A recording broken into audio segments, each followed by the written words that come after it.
Okay, just to summarize, in the previous topic we studied if then statement, if then else statement, and some more examples which I have explained. And then I have given some more examples here, followed by we studied about nested if statement. And nested if statement, some more example which is given here but not explained in the video. And if then else if statement. Okay, this is what we studied. And again, this example I explained it in the video here. And if you go to example 2, there I have given one more example which was not explained.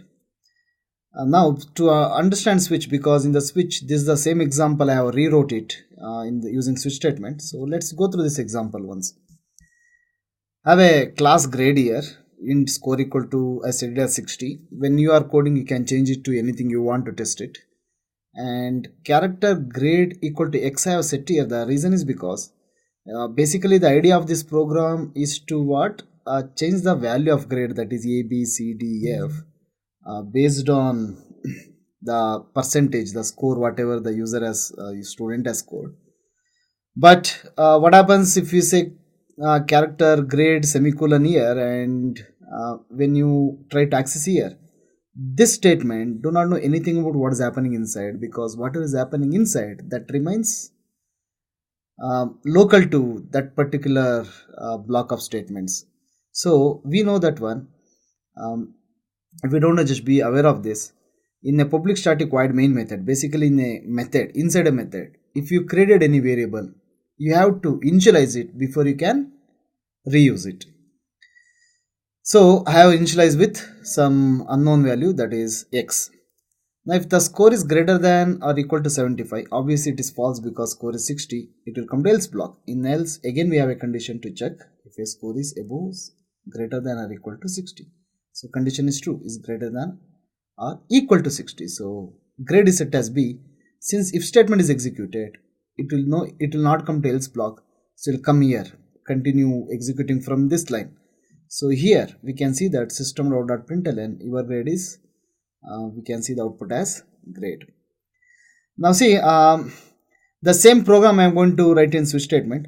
Before that, there is something else I want to explain. There is a conditional statement assignments part 1, part 2, part 3. Let's say if I click on part 1, so you have to click on start assignment. You see here, there are some programs which are written here. So these programs are picked from the past interviews. Like other students, when they attended the interview, they asked some tricky questions about if statements and all. So I have written the same programs here. What I want you to do is go through this program. Okay, go through this program and write the output whatever you would guess. After guessing the output, then write this program, execute it, and check whether your guess is right or wrong. So this way, prepare yourself for the interview for the tricky questions like this. And all these programs you have to write it, and you have to submit the assignments along with the output. Okay, that is the end of if statements and if statement assignments and all. Like this, you have to complete all the part 2 and 3 assignments. And I'll move to the next unit. Okay, in the next video, that is, we are going to study about the switch statement.